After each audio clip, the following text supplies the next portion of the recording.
हाथों को उठाकर थैंक यू जीसस।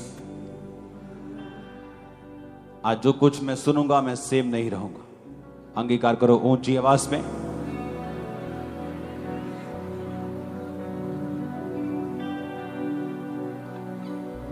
जो कुछ मैं सुनूंगा मैं सेम नहीं रहूंगा।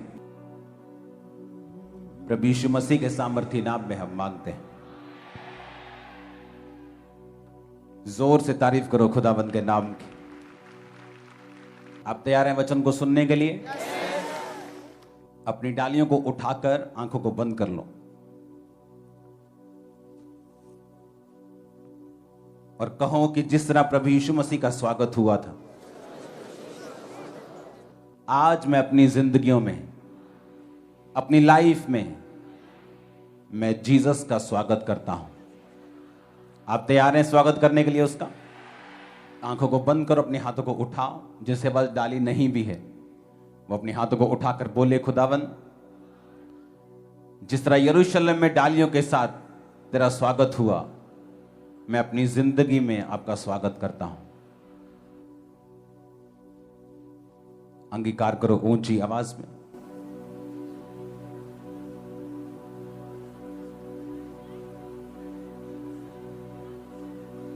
प्रभु यीशु मसीह के सामर्थी नाम में हम मांगते हैं।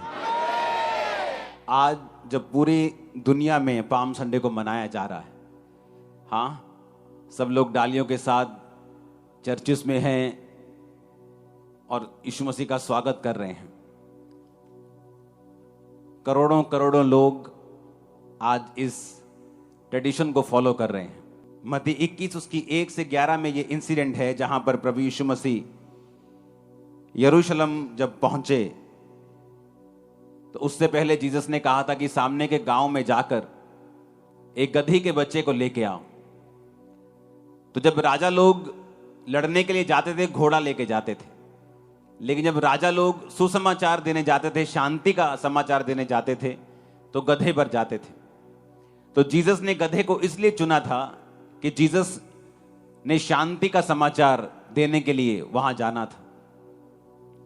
और वचन कहता है कि जब प्रभु यीशु मसीह वहां पहुंचे यरूशलेम में, तो लोगों ने खजूर की डालियां लेकर, कपड़े लेकर, अपने कपड़े लेकर, महंगे महंगे कपड़े लेकर जीसस क्राइस्ट के उस गधे के सामने बिछा दिए और वो उस पर चलता हुआ जीसस क्राइस्ट को आगे लेके जाने लगा। ये हुआ था 2000 साल पहले जब प्रभु यीशु मसीह यहां थे शारीरिक रूप में, और आपने, कलीसिया ने उसका स्वागत किया था। आज हम उसका स्वागत कैसे कर सकते हैं? क्या यीशु मसीह कहीं आने वाले हैं? तो कहां पर जाएं डाली लेकर कि प्रभु यीशु मसीह का हम स्वागत कर सकें? वचन क्या कहता है? इसलिए मैं कहता हूं कि जीसस क्राइस्ट किसी रिलीजन का नाम नहीं है, धर्म का नाम नहीं है। यीशु मसीह धर्म को बदलने के लिए नहीं आए। अगर वो धर्म को बदलने के लिए आए होते तो आज पूरी क्रिश्चियनिटी, पंजाब के 20% लोग सड़कों पर होते, लड़ रहे होते, जब सरकारें चर्चिस के ऊपर अटैक करती हैं अलग अलग तरह से, ये बोल करके ये धर्म बदलते हैं। लेकिन प्रभु यीशु मसीह धर्म बदलने नहीं, वो जीवन बदलने के लिए आए। इसीलिए जो आज मैं आपको मैसेज देने जा रहा हूं, आपको बड़े ध्यान से सुनना है और समझना है। बाइबल कहती, प्रभु यीशु मसीह ने कहा, मैं तुम्हें जीवन देने के लिए आया हूं और बहुतायत का जीवन देने के लिए आया हूं। पुराने समय में ये जीवन, ये लाइफ किसी किसी के पास होती थी। डैनियल के पास थी, ये शमूएल के पास थी। किसी किसी को परमेश्वर चुनता था और ऐसी लाइफ देता था। न्यायियों के पास थी, मूसा के पास थी, वो उनसे बात करता था। लेकिन परमेश्वर ने कहा, अंत के दिनों में मैं अपना आत्मा सब मनुष्यों के ऊपर उंडेलूंगा और तुम्हारे बेटे और बेटियां भविष्यवाणी करेंगे, तुम्हारे जवान जो हैं वो दर्शन देखेंगे, पूर्णीय स्वप्न देखेंगे, तुम्हारे दास दासियों पर भी मैं अपना आत्मा उंडेलूंगा। यानी परमेश्वर ने कहा, जो पुराने नियम में कभी कभी किसी किसी के ऊपर होता था, नए नियम में जीसस क्राइस्ट के जन्म के और जी उठने के बाद वो सबके साथ होगा जो उसके नाम को कबूल करेगा। वो लाइफ सबके पास होगी। अब क्या परमेश्वर ये चिंता करता है कि आप डालियों के साथ उसका स्वागत कर रहे हैं? क्या ये रियल में जीसस क्राइस्ट का स्वागत है? क्या ये सच में आप जीसस का स्वागत कर रहे हैं क्या इस तरह करने से आप यीशु मसीह का स्वागत कर लेंगे? आज मैं आपको बताता हूं किस तरह से चाहता है परमेश्वर कि आप उसका स्वागत अपनी लाइफ में करें। और अगर आपने ये वचन सुना और ध्यान से समझा, आपकी लाइफ आज के बाद सेम नहीं होगी। वचन कहता है दानियेल 1 में, यहूदा के राजा यहोयाकीम के राज्य में 3रे वर्ष में बेबीलोन के राजा नबूकदनेस्सर ने यरूशलेम पर चढ़ाई करके उसको घेर लिया।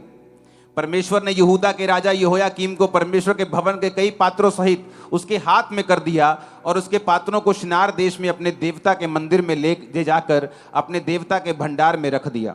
उस राजा ने अपने खोजों के प्रधान अशनपज को आज्ञा दी कि इजरायली राजपुत्रों और प्रतिष्ठित पुरुषों में से कई जवानों को ला, जो निर्दोष, सुंदर, सब प्रकार की बुद्धि में प्रवीण, ज्ञान में निपुण, विद्वान, राज मंदिर में हाजिर रहने के योग्य हों, और उन्हें कसदियों के शास्त्र और भाषा की शिक्षा दे।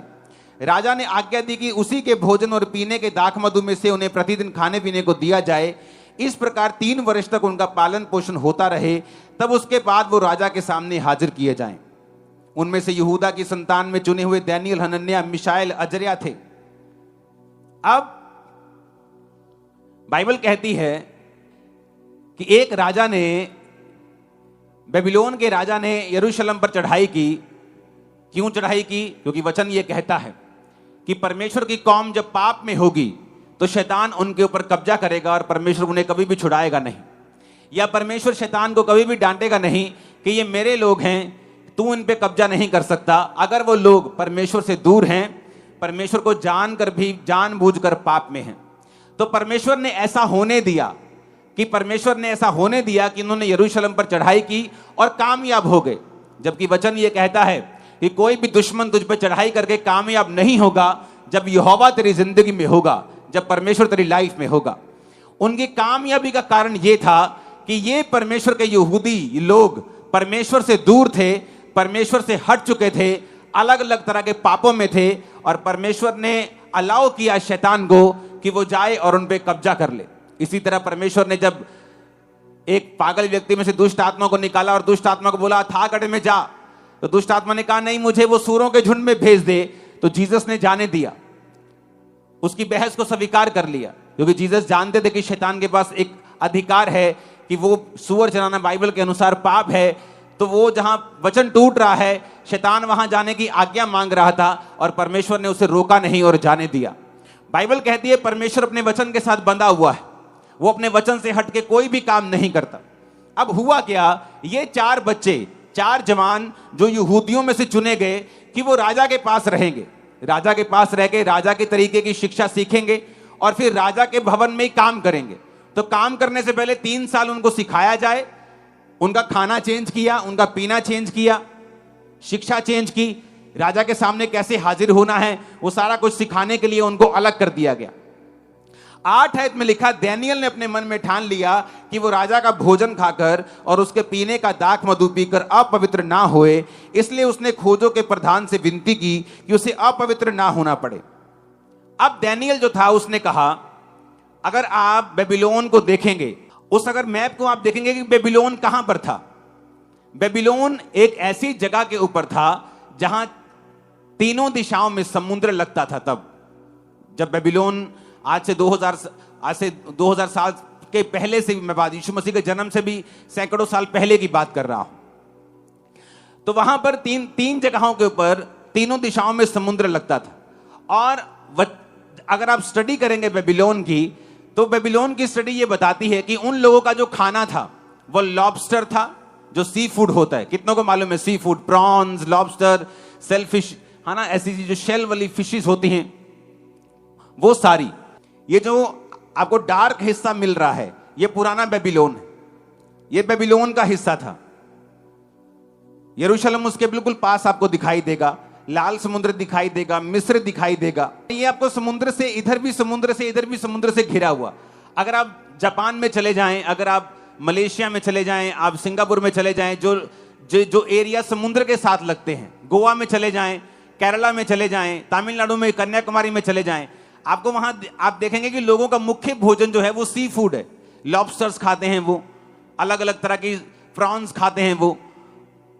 अगर आप बेबीलोन की स्टडी करें तो बेबीलोन के लोग जो मेन उनका मीट था, अगर आप फॉरेन में चले जाएं तो लोग खाने को मतलब मीट समझते हैं आज भी। मतलब ये जो हम खाते हैं, जो ये जो पत्ते गोभी, ये उनके लिए सैलेड है, ये उनके लिए एक सैलेड, एक ऑप्शन है, खाना नहीं है। हमारे लिए वो खाना है, लेकिन उनके लिए वो सैलेड है। तो बेबीलोन के जो लोग खाते थे वो था हॉर्स मीट, घोड़े का मीट, सुअर का मीट, प्रॉन्स, शेल फिशेस, ये सारी डिशेस आपके सामने आ रही। ये घोड़े, ये प्रॉन्स, ये घोड़े का मीट, ये सुअर का मीट, जितने भी मीट हैं ऐसे जो आज लोग खाते हैं, क्रिश्चियन लोग भी खाते हैं, क्योंकि बाइबल में नए नियम के बाद, प्रार्थना करने के बाद चीजों को शुद्ध कर दिया गया। ये लॉबस्टर्स, ये सारी चीजें बाइबल में मना थी उस समय। पुराने नियम में ऐसी कोई भी चीज तुम नहीं खा सकते थे। अब देखो मेरी तरफ, डैनियल को मालूम था कि अगर मैं बोलूंगा कि नहीं मुझे सिर्फ चिकन खा सकता हूं, मैं सिर्फ मटन खा सकता हूं, तो गड़बड़ हो जाएगी। कभी कोई मीट बॉल आ रही है, कभी किसी में कुछ है, उसने फैसला किया कि छोड़ो बात, हमने खाना ही नहीं, हमने मना कर देना है कि हमने मीट ये वाला खाना ही नहीं है। और दूसरी स्टडी बेबीलोन की ये कहती है कि जब वो खाना और दाख मधु, ये दोनों चीजें उनके पास होती थी, तो वो अपने देवताओं को, जिनको वो मानते थे, उनके सामने उनका भोग लगाकर, उनको चढ़ाकर, फिर वो ऐसी रीति के साथ भी उनको खाते थे। तो डैनियल को ये दोनों चीजें मालूम थी।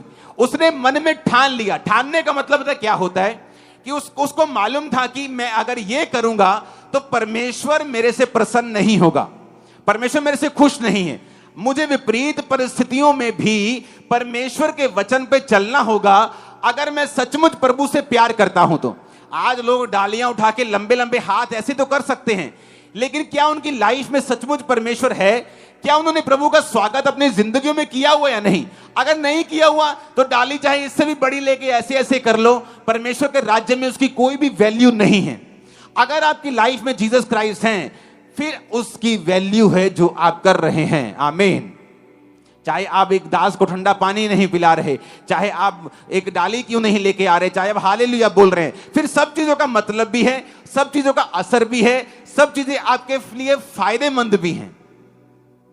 लेकिन अगर जीसस क्राइस्ट का वचन आपके हृदय में नहीं है, विपरीत परिस्थितियां, वो यंग एज में अपने घर वालों से अलग कर दिए गए।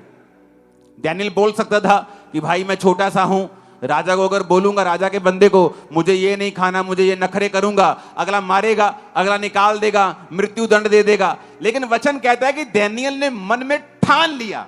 एक चीज आप ठान लेते कि नहीं, अब ये काम नहीं करना है, अब ये पाप नहीं करना है, नहीं अब नहीं झुकना शैतान के सामने, नहीं अब व्यभिचार में नहीं जाना है, नहीं मुझे ये अब ये काम नहीं करना है, नहीं मुझे बपतिस्मा लेना है, नहीं अब मुझे नहीं डरना है, नहीं अब मुझे सुसमाचार देना है, अब मुझे किसी बात की परवाह। ठान लेना। बाइबल कहती जब उसने मन में ठान लिया कि वो नहीं खाएगा, अगली आयत देखो, स्वर्ग खुला उसके लिए। क्या लिखा? लिखा परमेश्वर ने खोजों के प्रधान के मन में डैनियल के प्रति कृपा और दया भर दी। इसको इंग्लिश में है लिखा हुआ है, हां लिखा हुआ है, इंग्लिश में पढ़ेंगे अपनी स्क्रीन के ऊपर। Now God had brought Daniel into favor and tender love with the prince of the eunuchs। यानी परमेश्वर ने कहा, परमेश्वर ने खोजों के प्रधान में डैनियल के लिए, हिंदी में लिखा कृपा और दया, लेकिन यह सही वर्ड नहीं है। सही वर्ड है फेवर एंड टेंडर लव। अगर आप लव को इसका मतलब समझेंगे इब्रानी भाषा में, तो इसका मतलब है ऐसा प्यार जो मां अपने गर्भ के जने हुए बच्चे से करती है। एक होता है लव, प्यार, टेंडर लव। इब्रानी भाषा में उसका मतलब है राखाम, जिसका मतलब है कि एक ऐसा प्यार जो गर्भ, जैसे गर्भ के अपने जने हुए बच्चे से मां करती है। ऐसा प्यार किसके दिल में आ गया? खोजों के प्रधान के दिल में। वो उसकी मासी का बेटा तो नहीं था, उसकी भुआ का बेटा तो नहीं था, उसको रिश्वत तो नहीं दी थी, उसके गुरु भाई भी नहीं थे। बोलो जी, सेम प्रभु को मानता है तो हमें प्यार हो गया, एक दूसरे से भाई बन गए हम। उनका देवता भी अलग था, उनका खाना भी अलग था, आपस में दोनों देश दुश्मन भी थे। तो ऐसा क्या हुआ कि परमेश्वर ने एक बड़े ऑफिसर के दिल में दानियल के लिए प्यार, टेंडर लव और फेवर भर दिया। ऐसा क्या किया दानियल ने? क्योंकि वचन कहता है, नीति वचन 3, कृपा और सच्चाई तुझसे अलग ना होने पाए, वरन उनको अपने गले का हार बनाकर अपनी हृदय रूपी पट्टियों पर लिखना, तो तू परमेश्वर और मनुष्य दोनों का अनुग्रह पाएगा और तू अति बुद्धिमान होगा। परमेश्वर ने कहा, कृपा और सच्चाई तुझसे अलग ना होने पाए, अपने दिल पे लिखना, तू परमेश्वर और मनुष्य दोनों का फेवर पाएगा। कई बार आपका रिश्तेदार एक बड़े पोस्ट पे होता है, लेकिन आपको उसका कोई फायदा नहीं होता। आपके दोस्त बड़ी बड़ी पोस्ट पे होते हैं, आपको उसका कोई फायदा नहीं होता। आप अपने पॉलिटिकल कैरियर में होते हैं, आपसे कम बुद्धिमान आपसे आगे निकल जाते हैं, लेकिन जिन्होंने फेवर करना होता है आपकी पार्टी वालों ने, वो आप पर फेवर नहीं करते। आप सोचते हैं ऐसा क्यों हुआ? ऐसा इसलिए हुआ क्योंकि कृपा और सच्चाई मनुष्य से अलग हो चुके हैं। परमेश्वर ने कहा, कृपा और सच्चाई अगर अलग नहीं होंगे तो दानियल की तरह मेरी बात सुनेगा, नुकसान हो, फायदा हो, जीवन आए, मौत आए, तो मेरे वचन से हटेगा नहीं। तो मैं टेंडर लव, मैं फेवर, मैं अनुग्रह अपने से भी और मनुष्यों से भी तुझे दिलवाऊंगा और जबरदस्ती दिलवाऊंगा। हालेलुया। और बाइबल कहती है परमेश्वर के वचन पूरे हुए और दानियल के प्रति उसमें दया भर गई, टेंडर लव आ गए। जैसे मां अपने बच्चे को प्यार करती है, उस तरह का प्रेम वो दानियल से करने लगा। दानियल ने कहा, मुझे ये खाना मत दे, मैं अपवित्र हो जाऊंगा, मुझे साग पात दे। अगर आप बेबीलोन की स्टडी करें तो उन दिनों में साग पात, जो आप सरसों का साग खाते हैं, उसको नहीं कहा गया। साग पात का मतलब है वेजिटेबल्स, सब्जियां, दालें, वेजिटेरियन फूड। उसने कहा मुझे दे दे, क्योंकि मेरा तुम्हारे साथ मिलता नहीं है, तो मुझे वेजिटेरियन फूड दे। उसने कहा नहीं, तुझे वेजी फूड दूंगा तो तुझे में प्रोटीन की कमी हो जाएगी, प्रोटीन की कमी हो जाएगी तो तेरे चेहरे पे वो चिकनाहट नहीं होगी, तू चमकदार नहीं होगा, सुंदर नहीं होगा, राजा तुझे देख लेगा तो मेरी शामत आ जाएगी। उसने कहा ऐसा करते हैं, 10 दिन तक तू मुझे यही वेजिटेरियन फूड दे और बाकी लोगों को, बच्चों को तू जो देना है दे। 10 दिन के बाद हमारे चेहरे, हमारे शरीर जांचे जाएं, अगर चिकने निकले, सुंदर निकले तो हमें फिर यही देना। और वचन कहता है कि 10 दिन के बाद जब वो जांचे गए, दानियल और उसके 3 साथियों के चेहरे दूसरों से कहीं अधिक चमकदार, चिकने और अधिक सुंदर और अधिक हेल्थी थे उन तीनों से, उन सभी से जो उनके साथ थे। हालेलुया। कैसे हुआ? जब दानियल ने वचन को समझा। अब 16 आयत में लिखा, वो मुखिया फिर उनका भोजन और पीने के लिए ठहराया हुआ दाख मधु छुड़ाकर उनको साग पात देने लगा। बात बन गई। जब मुखिया ने देखा कि ठीक है, वेजिटेरियन फूड से तुम्हारा कुछ भी नुकसान नहीं हुआ, तो बाइबल कहती है वो उनको फिर वेजिटेरियन फूड देने लगा। फिर हुआ क्या? आपको मालूम होगा कि दानियल के ऊपर मौत की घोषणा हुई थी। किसको मालूम है? कहां हुई थी? ऊंची आवाज में बोलो, कहां? ऊंची बोलो। नो, शेरों की मान से पहले हुई थी। वो बाद में हुई थी। उससे पहले भी उस पर मौत की घोषणा हुई थी। मालूम? बाइबल कहती है एक दिन राजा को सपना आया और उसने कहा सब तांत्रिक, सब पंडित, सब बुला लो। सब आ गए। उसने कहा मेरे सपने का अर्थ बताओ। कहते ठीक है मालिक, सपने का अर्थ बता देंगे, सपना तो बताओ। कहता नहीं, सपना भी नहीं बताऊंगा। वो सारे कहने लगे भाई साहब, अगर आप सपना भी नहीं बताओगे तो हम अर्थ कैसे बता देंगे? ये तो कोई देवता ही बता सकता है, हम तो नहीं बता सकते। बाइबल कहती राजा झुंझला गया और राजा ने आज्ञा दी अपने सेनापति को कि इस देश के सारे पंडित, तांत्रिक सब नाश कर दिए जाएं। जब आज्ञा निकल गई तो बाइबल कहती है लोग दानियल को और उसके 3 साथियों को, शद्रक, मेशक, अबेदनगो को ढूंढने लगे कि वो भी उसी ग्रुप में थे, स्पिरिचुअल ग्रुप में, तो वो भी नाश किए जाएं। ये पहली आज्ञा थी मौत की जो दानियल के लिए निकली थी। बाइबल कहती जब अर्योक नाम का सेनापति, जब राजा का कर्मचारी दानियल के पास उसको पकड़ने के लिए गया, तो दानियल ने बड़ी बुद्धिमानी से पूछा कि यार इतनी काली क्यों की, इतनी जल्दी से आज्ञा क्यों निकाली गई है? उसने कहा कि ऐसे ऐसे कोई भी राजा के स्वप्न का मतलब नहीं समझा सका, तो राजा ने आज्ञा दी सब ये बेकार है, सारे पंडित तांत्रिक सब मार दो। उसने कहा ठीक है, कल एक समय नियुक्त करो, मैं राजा के पास आऊंगा और मैं उसके स्वप्न का अर्थ मैं बताऊंगा। डैनियल घर में गया, तीनों साथियों को बोला, शद्रक मेशक अबेदनगो को, कि ऐसे ऐसे राजा ने आज्ञा निकाली है, तो हम तीनों भी चारों भी साथ में मरेंगे, तुम प्रार्थना करो कि परमेश्वर अपने भेदों को दे। और बाइबल कहती है रात को परमेश्वर ने सपने में डैनियल को सारा सपना बताया जो राजा को आया था। हुआ कैसे? क्या ये इमरजेंसी घटना थी? क्या एकदम से एक इमरजेंसी हुई और डैनियल ने प्रार्थना की और सडनली उसका गिफ्ट काम करना शुरू कर गया? ऐसा नहीं था। यह घटना तब हुई, यह गिफ्ट तब काम कर रहा था जब डैनियल उस खाने को मना कर रहा था। क्योंकि 17 आयत में लिखा है, जब मुखिया ने उनका भोजन छुड़ा दिया, 17 आयत में लिखा, परमेश्वर ने उन चारों जवानों को सब प्रकार की विद्याओं में बुद्धिमानी और प्रवीणता दी, और डैनियल सब प्रकार के दर्शन और स्वप्न के अर्थ का ज्ञानी हो गया। हालेलुया! जोर से हालेलुया बोलो, खड़कने वाला जरा। कब कब कब हुआ ऐसा? जब भी, मेरी बात कान खोलकर सुनना, जब भी तुम अपने स्वाद, अपने जीवन, अपनी इच्छाओं, अपनी अभिलाषाओं को मार दोगे, कुछ ऐसा पैदा होगा जो फ्यूचर में तुम्हें जीवन देगा। मैं आपको सच कह रहा हूं। वो गिफ्ट जो डैनियल के पास था राजा का स्वप्न बताने का, जब वो राजा के सामने गया, राजा ने कहा बता चल।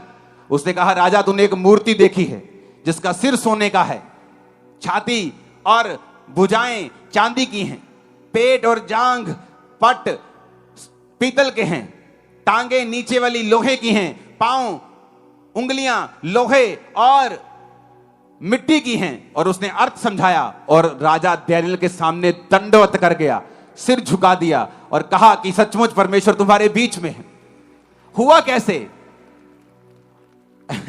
लोगों को यह बात मालूम नहीं। क्रिश्चियनिटी की शुरुआत तुम्हारी लाइफ में होती है जिस दिन तुम अपनी जीभ के ऊपर, अभिलाषाओं के ऊपर, आंखों के ऊपर कब्जा करना सीख लेते हो। जिस दिन तुम सीख लोगे, फ्यूचर में जो चीज तुम्हें सेव करने वाली है वो आज से परमेश्वर तुम्हारी लाइफ में देना शुरू कर देगा।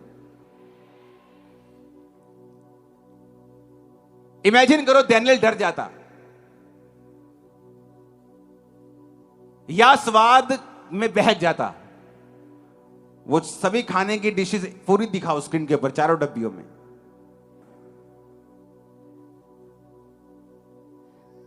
आप इमेजिन करो आपके सामने, आपने रोज आपके सामने मेथी आ रही है, मेथी आलू कोड़े कोड़े, और आपके सामने 4-5 लोग रोज अलग अलग तरह की फाइन डिशेस खा रहे हैं।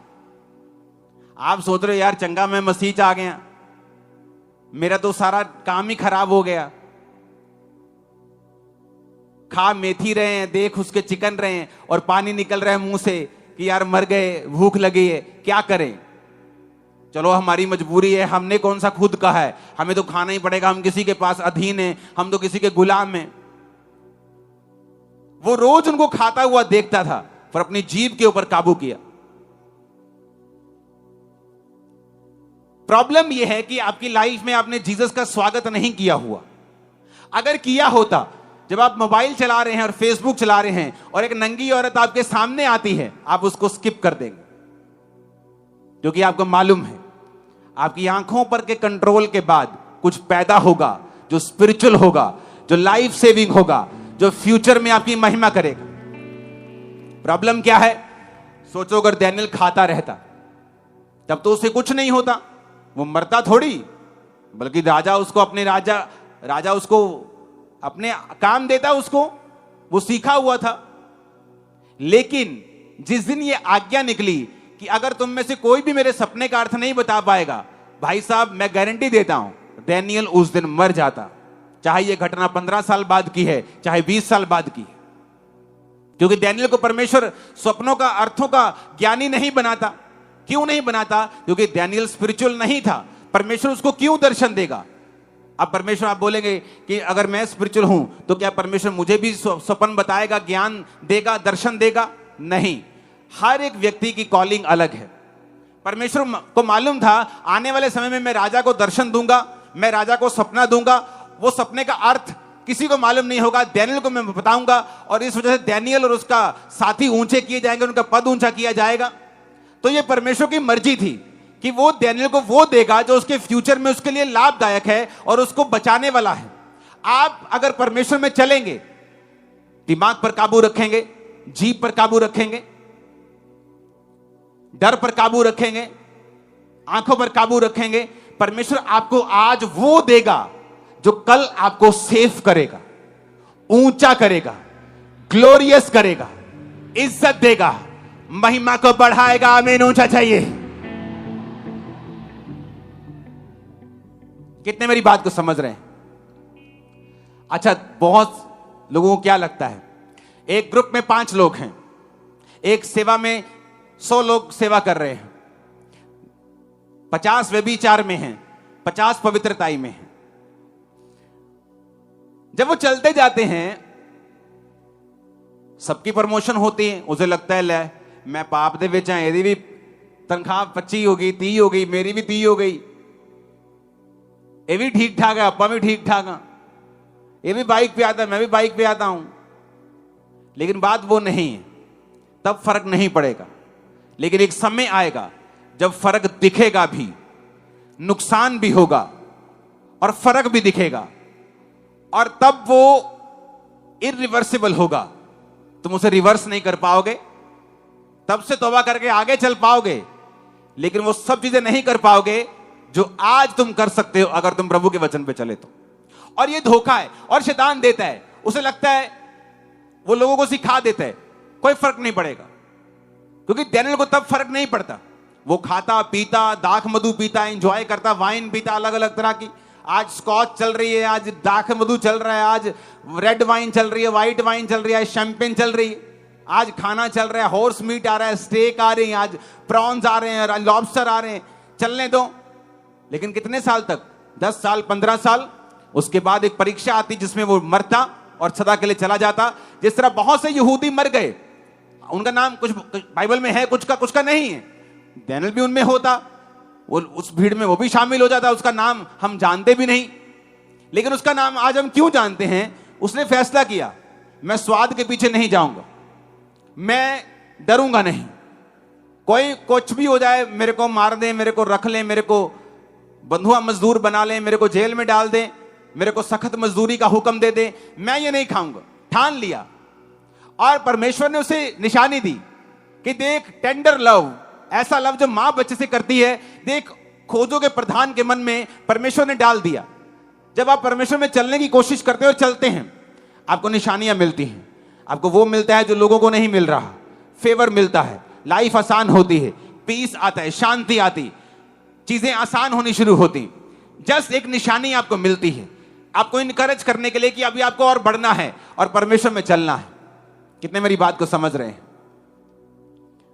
और सोचो, अगर आप पाप में हैं और हाथ में डाली पकड़ी है, तो परमेश्वर के लिए तो कॉमेडी है ना। आप नहीं है कॉमेडी, वो कॉमेडी है ना।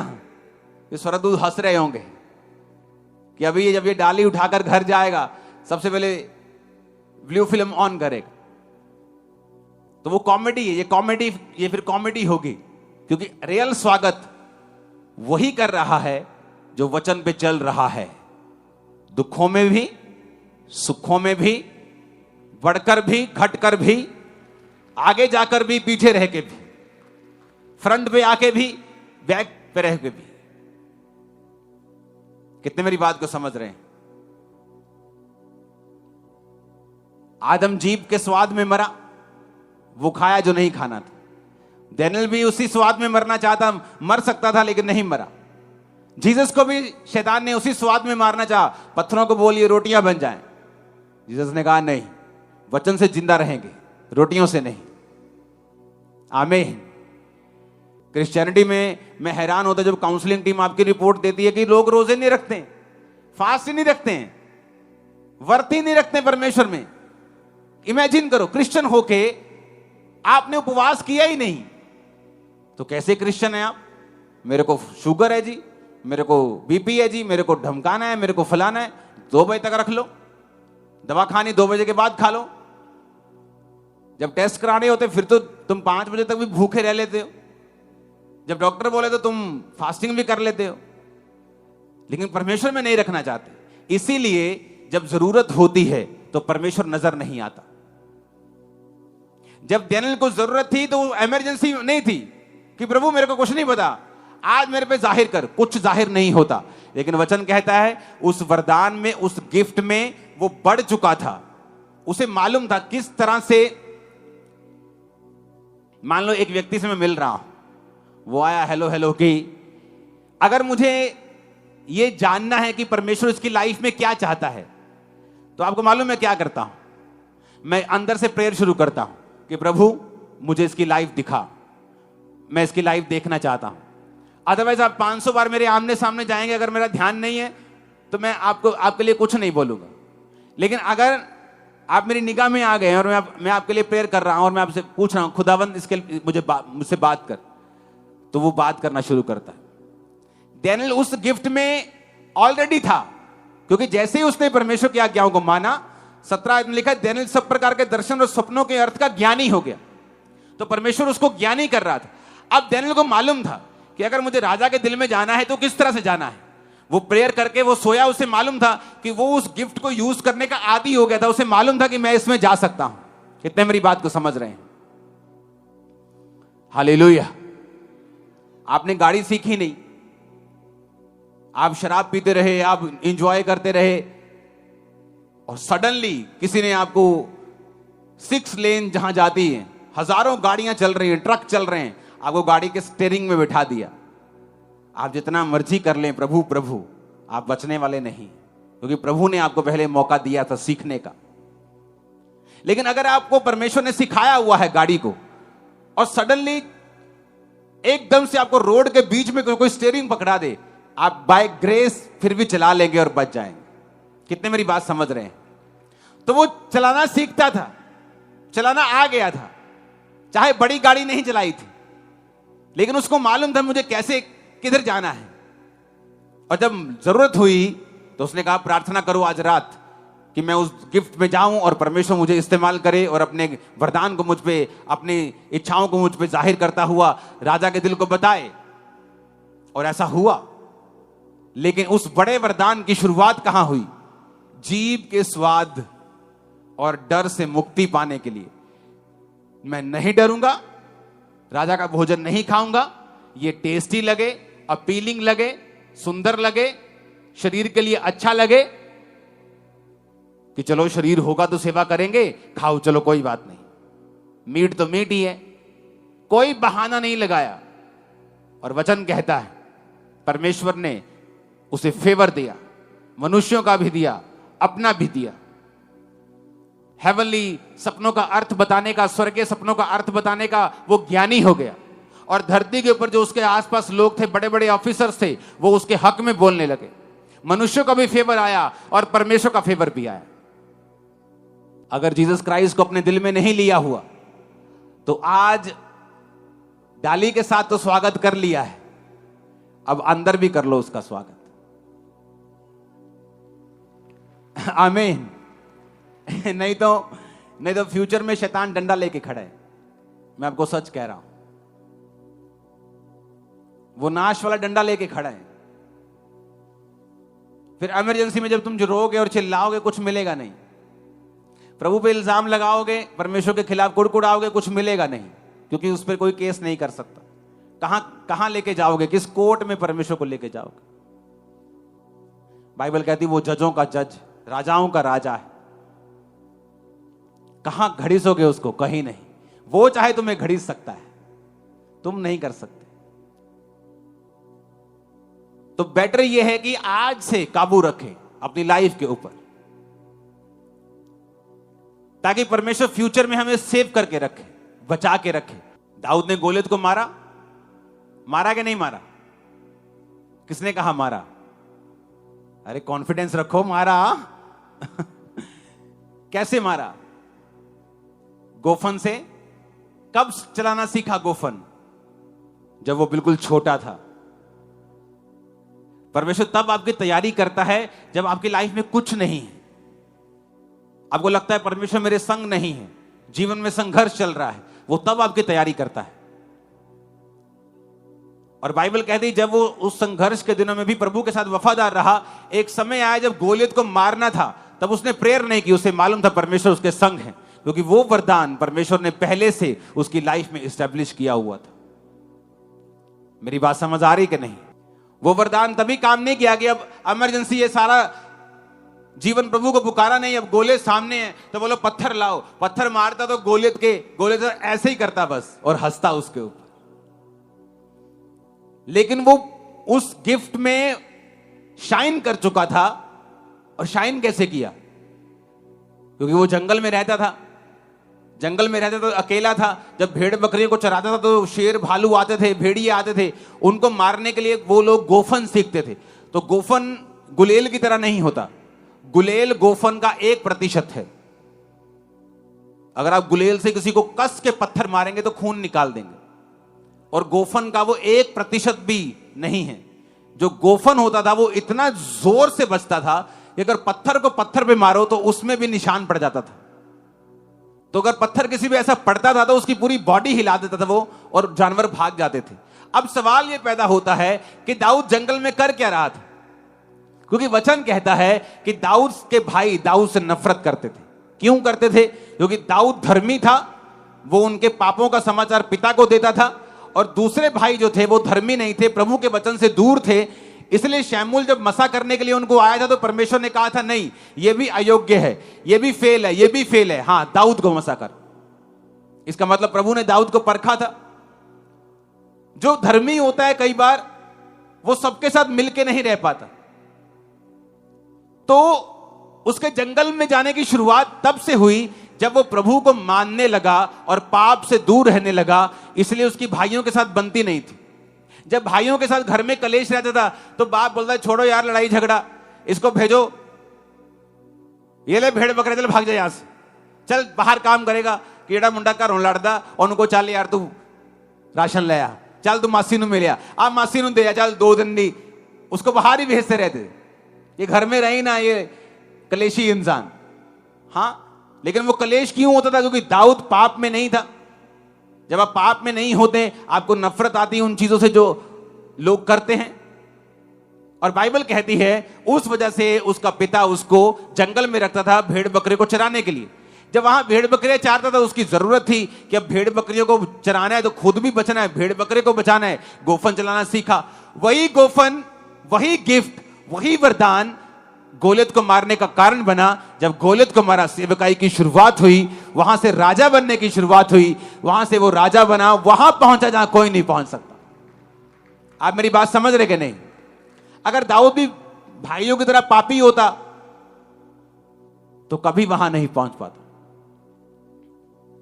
इसलिए वो परवाह नहीं है कि आप जंगल में हैं या दुखों में हैं या सुखों में हैं। परवाह इस बात की करो कि क्या आप आज खुदा के वचन पे वफादारी के साथ चल रहे हैं।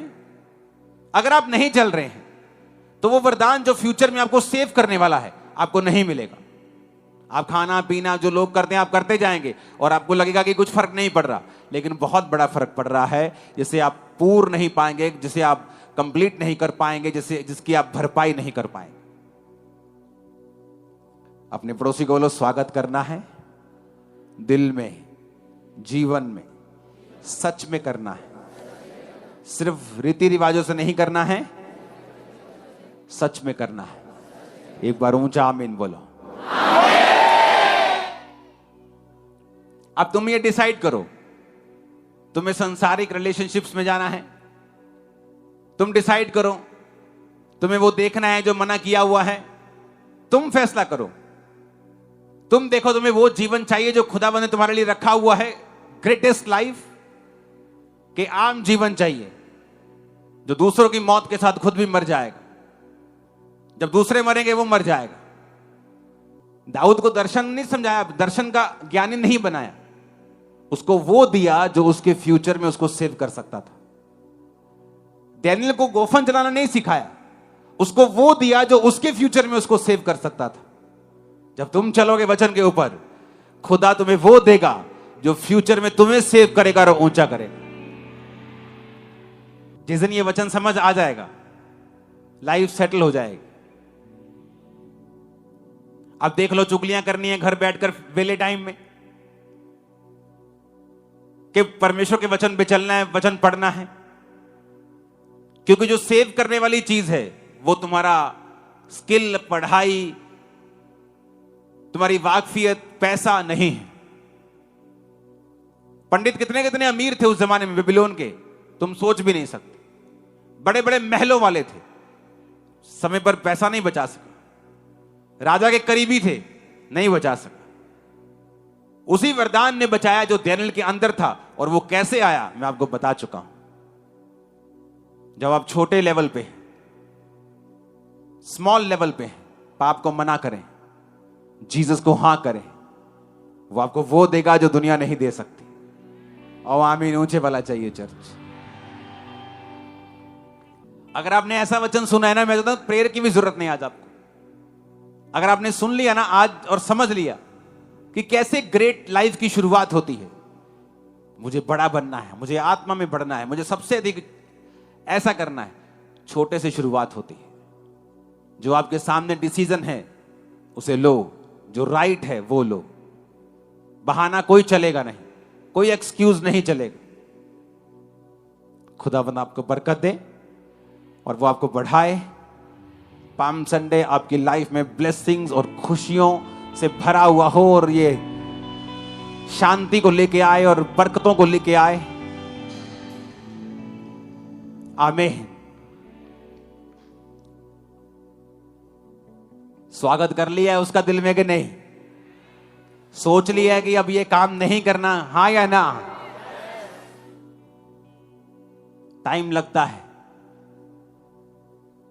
दाऊद एक दिन में सब कुछ नहीं सीख गया, टाइम लगता है। दानियेल एक दिन में नहीं सीखा, सालों लगते हैं। लेकिन जब ये जीवन बन जाता है कोई इसे बिखेर नहीं सकता। तुम्हारे पाप बिखेर सकते हैं सिर्फ शैतान की कोई मजाल नहीं तुम्हें छुए, कोई विरोधी तुम्हें टच नहीं कर सकता। ये तुम्हें बढ़ाने के लिए पैदा होते हैं, मशहूर करने के लिए पैदा होते हैं। आमीन ऊंचे वाला चाहिए। परमेश्वर के वचनों को सुनने के लिए हमारे चैनल को सब्सक्राइब कीजिए और हमारी लेटेस्ट वीडियो सबसे पहले देखने के लिए बेल आइकन को प्रेस कीजिए।